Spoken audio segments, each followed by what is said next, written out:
Olá pessoal, vamos fazer uma breve revisão sobre a última temática de nossas aulas, que foi a respeito do discurso.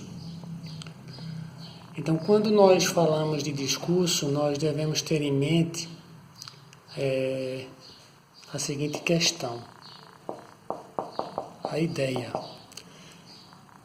O que é a ideia? É aquilo que está por trás daquela pessoa que profere determinado texto, que escreve determinado texto. Há de se perceber que, popularmente, o discurso é conhecido como aquele texto lido em ocasiões solenes, em ocasiões especiais, o que não deixa de ser verdade também. Porém, esse discurso aqui, no caso, é algo mais, é uma denominação linguística sobre a ideia ou sobre o contexto, que nós falamos muito nas nossas aulas, em que se encontra o emissor de determinado texto. Naturalmente, como nós sabemos, o texto pode ser escrito ou verbal, ou oral, perdão. E em qualquer um deles, há sempre a presença de um discurso que transmite uma ideia daquela pessoa que está proferindo, ou seja, do emissor do discurso. Como todo texto ele tem uma intenção comunicativa, essa comunicação ela se faz de duas maneiras: através de recursos gramaticais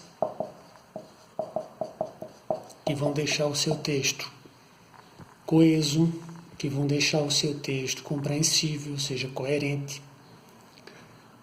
que vai exigir que as normas da gramática, as normas do bom uso da língua, elas se façam presentes na... Tudo isso vai ser um componente do texto, mas esse componente por si só,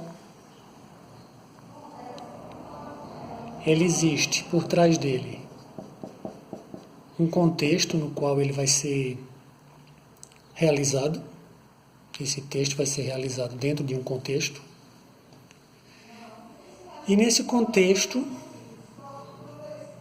o emissor, ele vai trazer consigo uma ideologia.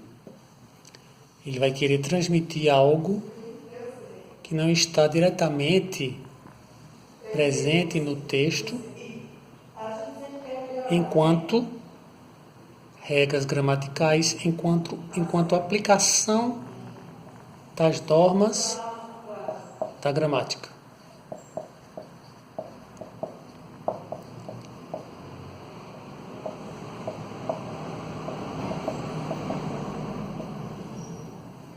Dessa forma, nós podemos dizer que o discurso é aquilo que está por trás. Então, o discurso seria aquilo que está por trás do texto.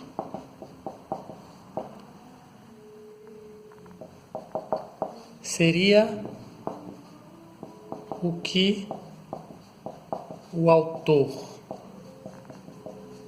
quer dizer, mas ele não diz explicitamente.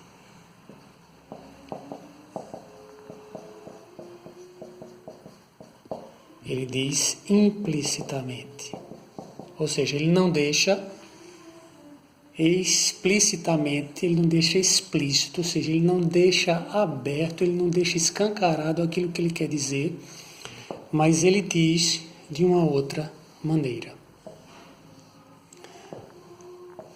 Todo texto, ele tem por trás um discurso.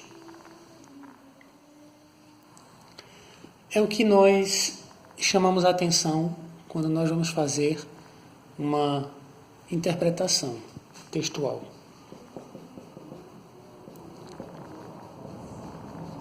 Quando nós vamos fazer uma interpretação textual, nós estamos buscando o que está por trás daquele texto.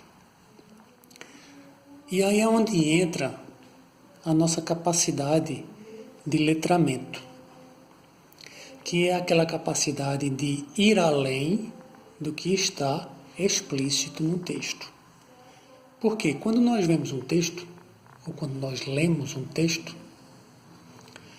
nós não fazemos nada mais do que decodificar. Nós decodificamos aquilo que está escrito. Por quê? Porque nós sabemos ler. Nós aprendemos a ler, nós dominamos o código linguístico, que é a língua, no que diz respeito a um entendimento de decodificação. Em outras maneiras, em outras palavras, nós traduzimos aquilo que está escrito. Quando eu leio aqui texto, contexto, ideologia, decodificar, eu estou decodificando as letras, porque eu aprendi que T com E forma a sílaba té. E o X com TO faz a sílaba stó, stó. E quando as duas se juntam, texto, eu formo a palavra texto. E assim sucessivamente. Isso aí vem desde a nossa alfabetização. Porém, você simplesmente decodificar um texto não diz muito e não significa muito. É como nós podemos falar que sabemos ler, mas não sabemos compreender. Ler é diferente de compreender. Da mesma forma, ouvir é diferente de escutar. O fato de eu ler um texto não quer dizer que eu esteja compreendendo esse texto. E aqui nós chegaríamos na posição mais próxima do discurso, que é a de compreender as ideias contidas nesse texto. E são essas ideias que vão determinar o discurso que esse texto tem. Assim nós podemos falar num determinado texto, nós podemos compreender o que está por trás do emissor, nós podemos ter várias informações acerca da intenção desse autor do texto. Como nós vimos também na intencionalidade da fala e da língua, nós aprendemos que todo aquele que produz um texto, ele tem uma intencionalidade.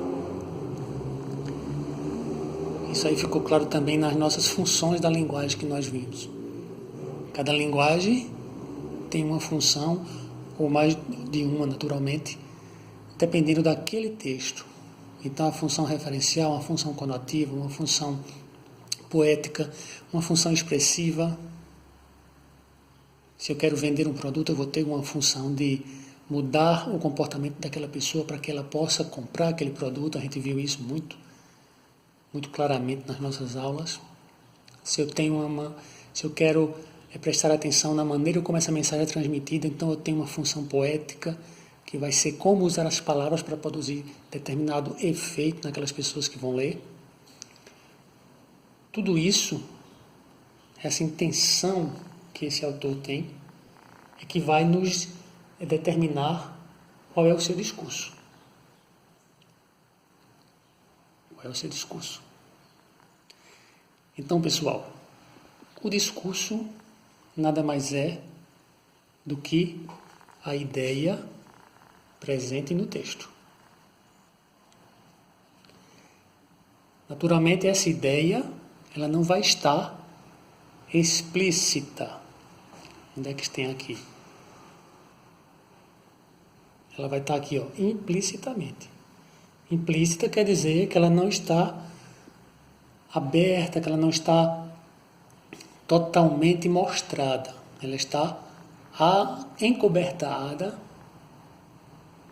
e cabe a você, ao fazer a análise do texto, compreender o discurso do emissor. Ah, professor, como é que se faz isso? Não tenho mais o que dizer para você, senão que é o treino. Só se aprende a fazer interpretação textual fazendo-se interpretação textual. Então nós temos que ler e procurar